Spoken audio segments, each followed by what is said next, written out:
এবারে আলোচনা করব সরকারি চাকরি পাওয়ার প্রাথমিক শর্ত।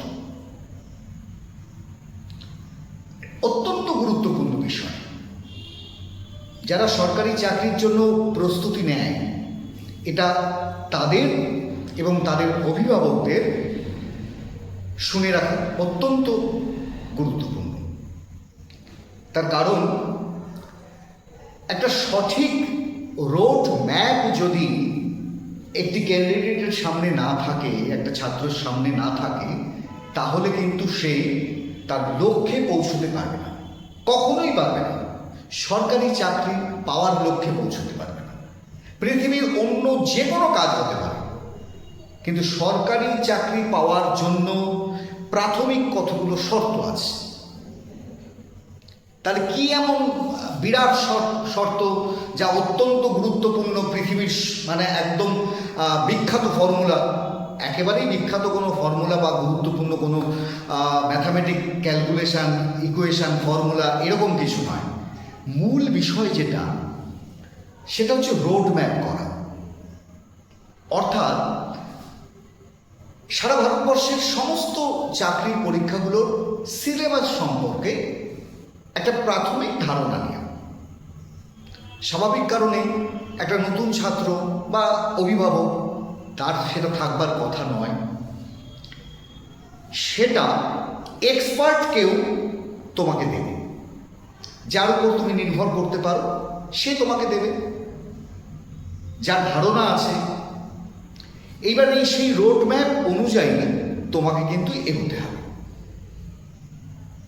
আমরা সাধারণত ছাত্রছাত্রীদের বলি যে তুমি কোন ব্যাকগ্রাউন্ড থেকে পড়াশোনা করে এসছো, সায়েন্স থেকে, আর্টস থেকে, কমার্স থেকে, এটা আমরা জানতে চাই। তারপরে আমরা একটা রোড ম্যাপ তাকে দিই, তার একাডেমিক ব্যাকগ্রাউন্ডটা শুনে তাকে একটা রোড ম্যাপ দিই, এবং সেই রোড ম্যাপ অনুযায়ী যদি তুমি পড়াশুনো করতে পারো, তাহলে আমরা অত্যন্ত দায়িত্বের সঙ্গে বলতে পারি যে শুধু আমাদের বলে নয়, যে কোনো ইনস্টিটিউশনের বা যে কোনো এক্সপার্ট যার তত্ত্বাবধানে, অর্থাৎ তোমার কোচ যিনি হবেন, তোমার মেন্টর যিনি হবেন, যার তত্ত্বাবধানে থেকে তুমি এই জার্নিটাকে কমপ্লিট করবে, তার কথা যদি তুমি অক্ষরে অক্ষরে পালন করতে পারো, তাহলে কিন্তু তুমি নির্দিষ্ট সময়ের মধ্যেই তোমার লক্ষ্যে পৌঁছতে পারবে। এবার এই রোড ম্যাপটা একটা বিস্তারিত বিষয়, তো সেই রোড ম্যাপটা আমি পরে অন্য কোনো একটা ভিডিওতে নিশ্চয়ই দেব। সেই রোড ম্যাপটা হচ্ছে বিভিন্ন পরীক্ষাগুলো, রাজ্যের যে পরীক্ষা, রাজ্যের civil service, WBCS, PSC miscellaneous, clerkship, পুলিশের SI, পুলিশের কনস্টেবল সহ রাজ্যের বিভিন্ন ধরনের যে পরীক্ষাগুলো হয়, তারপরে সেন্ট্রালের পরীক্ষা, স্টাফ সিলেকশনের পরীক্ষা, CGL, CHSL, MTS, GD, NTPC, তারপরে তোমার ধরো সেন্ট্রালের আরও অনেক যে পরীক্ষাগুলো, LICর পরীক্ষা আছে, FCIয়ের পরীক্ষা আছে, IBPS, ব্যাংকিংয়ের পরীক্ষা, এইটা একটা টোটাল রোড ম্যাপ, সেটা আমি পরে একটা ভিডিওতে নিশ্চয়ই দেবো। কিন্তু তার আগে প্রাথমিক যে শর্তগুলো, সেই শর্তগুলো পূরণ করতে হবে। তুমি স্টুডেন্ট ভালো হও আর মন্দ হও, তুমি বা ভালো স্টুডেন্ট, কিন্তু কম্পিটিটিভের ক্ষেত্রে তুমি যদি এই শর্তগুলো পালন করতে পারো, তাহলেই তোমার এই ভালো স্টুডেন্টের ক্রেডিট তুমি পাবে, নচেত কিন্তু কম্পিটিটিভে কিচ্ছু হবে না। অসংখ্য উদাহরণ আছে আমাদের কাছে, শুধু আমাদের কাছে নয়, প্রত্যেকটা ইনস্টিটিউশনের কাছে, প্রত্যেকটা কোচের কাছে, প্রত্যেকটা মেন্টরের কাছে অসংখ্য উদাহরণ আছে অত্যন্ত মেধাবী ছাত্র, কিন্তু কম্পিটিটিভের ক্ষেত্রে জিরো। তার কারণ শর্তগুলো পালন করতে হবে। সেই শর্তগুলো কি? তোমাকে নিষ্ঠা নিয়ে পড়াশোনাটা করতে হবে। যেদিন থেকে জার্নি শুরু হবে, যেদিন সাকসেস পাবে, তার মাঝখানে কোনো ব্রেক দেওয়া যাবে না। কম্পিটিটিভ ফিল্ডে আসতে গেলে এইটা মাথায় নিয়েই তোমাকে আসতে হবে যে আমি এর শেষ দেখে ছাড়বো। সময় আমার লাগতে পারে, সময় ক্ষেত্র বিশেষে এক একজনের ক্ষেত্রে এক এক রকম লাগে।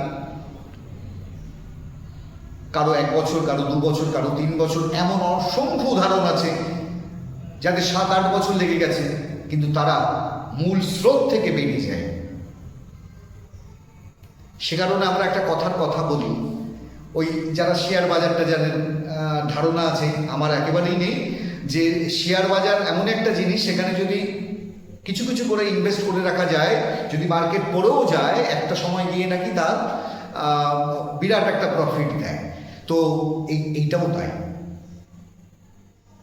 7 বছর 8 বছর ধরে আছে, ইনস্টিটিউশন থেকে বেরিয়ে গেছে 2 বছর পর, 1.5 বছর পর, 3 বছর পর, কিন্তু লেগে আছে, কন্ট্যাক্টে আছে, আমাদের সঙ্গে ফোনে যোগাযোগ আছে, রীতিমতো পড়াশুনো করছে, রীতিমতো মেন্টাল কাউন্সেলিং করছে, স্যার এটা করবো, ওটা করবো, এই সমস্যা হচ্ছে, কি করব।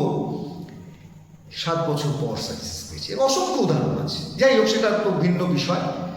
2 বছরের মধ্যে চাকরি পাওয়ার যে টেকনিক, তাহলে নিষ্ঠা নিয়ে পড়াশোনা করতে হবে। চাকরি না পাওয়া পর্যন্ত পড়াশুনো ছাড়া যাবে না। প্রতিদিনের পড়া প্রতিদিন করতে হবে। সমস্ত দিন 365 দিন যা পড়াশোনা হবে সমস্ত কিছু ঠিকঠাক মতো যত্ন নিয়ে রাখতে হবে। এবারে গুরুত্বপূর্ণ বিষয়টি হলো, বন্ধু বান্ধব থেকে নিজেকে সরিয়ে আনতে হবে। অর্থাৎ তুমি যাদের সঙ্গে সকাল বিকেল মেলামেশা করছো, তারা যদি এই জগতের সঙ্গে সম্পৃক্ত না হয়, তাহলে তাদের সঙ্গে মেলামেশা করা যাবে না। ফোন নাম্বারটা চেঞ্জ করতে হবে। ফোন করে ডাকলাম, চল ঘুরে আসি, আড্ডা মারি, হবে না। তুমি তার মানে কি তুমি একেবারে বিচ্ছিন্ন দ্বীপের মধ্যে চলে যাবে? একদম না। তোমার নতুন বন্ধু তৈরি করতে হবে। সেটা তোমার বয়সে বড় হতে পারে, তোমার বয়সে ছোট হতে পারে, যারা এই কম্পিটিটিভ ফিল্ডে আছে। তুমি নিয়মিত আড্ডা মারবে, গল্প করবে, সিনেমা দেখবে, কিন্তু তার মধ্যেই দেখবে এই পড়াশোনা সংক্রান্ত বিভিন্ন আলোচনা হচ্ছে। তোমাকে সামনের দিকে ঠেলে দেওয়ার জন্য সমস্ত পরিবেশ থাকছে, কিন্তু তুমি একা কম্পিটিটিভ করছো। তুমি যে 5 জন বন্ধুর সঙ্গে মেলামেশা করো, তারা কেউ কম্পিটিটিভ পড়ে না। তারা যত ভালো স্টুডেন্টই হোক, যত ভদ্র স্টুডেন্টই হোক, তোমার চাকরি পাওয়া কিন্তু খুব কঠিন আছে। এটা মেনটেন করতে হবে। প্রয়োজনে ফোন নাম্বার চেঞ্জ করতে হবে। জীবন থেকে চাকরি না পাওয়া পর্যন্ত বিয়ে বাড়ি, অন্নপ্রাশন, আত্মীয় স্বজন, দুর্গাপুজো, ঈদ, মহরম, সমস্ত কিছু ছোট করে দিতে হবে। যেখানে উপস্থিত না থাকলে নয়, সেখানে থাকতে হবে। চারিদিক থেকে, পরিবারের মধ্য থেকে, আত্মীয় স্বজনের মধ্য থেকে, অনুষ্ঠান বাড়িতে গেলে বিভিন্ন রকমের প্রশ্ন আসবে। কিরে, কি করছিস, এখনো হলো না, যা বাজার, চাকরি নেই, কিভাবে হবে? ডোন্ট মাইন্ড, কোনো কিছু কানে নেবে না, কারণ এগুলো তোমাকে এগিয়ে যেতে বাধা দেবে। তার মানে কি দাঁড়ালো? চাকরি পাওয়ার জন্য পরিশ্রমী হতে হবে, ফাঁকি মারার কোনো জায়গা নেই। নির্দিষ্ট একটা বলয় তৈরি করতে হবে, যে বলয়ের মধ্যে বাইরের লোকদের, এমনকি পরিবারের লোকদেরও ঢুকতে দেওয়া যাবে না। এইভাবে যদি তুমি এগোতে পারো, তাহলে সাকসেস পাওয়া কেউ আটকাতে পারবে না। এবং তোমার যদি একাডেমিক কেরিয়ার, অর্থাৎ মাধ্যমিক, উচ্চ মাধ্যমিক, গ্র্যাজুয়েশন, মাস্টার্স, সমস্তটাই যদি একটা সাধারণ হয়, তার কোনো আপত্তি নেই। শুধু সাধারণ নয়, অতি সাধারণ নয়। অসংখ্য উদাহরণ আছে আমাদের কাছে, অত্যন্ত সাধারণ। সে নিজেও কোনোদিন ভাবেনি একটা সরকারি চাকরি পেতে পারে, একটা ভালো সরকারি চাকরি শুধু না, একটা ভালো চাকরি পেতে পারে। তার পরিবারের কেউ ভাবেনি, সে চাকরি করছে। একটা চাকরি না, অসংখ্য চাকরি পেয়েছে। এরকম উদাহরণ আমাদের শুধু না, বিভিন্ন ইনস্টিটিউশনেই আছে। কিন্তু অত্যন্ত মেধাবী, একেবারে পরিশ্রমী নয়, সে কথা শুনছে না, গাইডলাইন মানছে না, তার কোনোদিন সরকারি চাকরি পাওয়া সম্ভব নয়। এই রূঢ় বাস্তব কথাটা মানতে হবে। এরকম অনেক উদাহরণ আছে যারা অত্যন্ত মেধাবী কিন্তু এই গাইডলাইনগুলো মানে না, তারা চাকরি পায় না। কিন্তু অত্যন্ত মেধাবী সঙ্গে এই পরিশ্রমী যদি হয় বা এই প্রাথমিক শর্তগুলো যদি সে মানতে পারে, তার চাকরি কেউ আটকাতে পারবে না। পরীক্ষায় বসবে, চাকরি পাবে, একটা চাকরি পাবে, একটা চাকরি ছাড়বে, একটা চাকরি পাবে, একটা চাকরি ধরবে। অসংখ্য উদাহরণ আছে। মেধাবী যদি হয় এবং পরিশ্রমী যদি হয়, এটা বোনাস।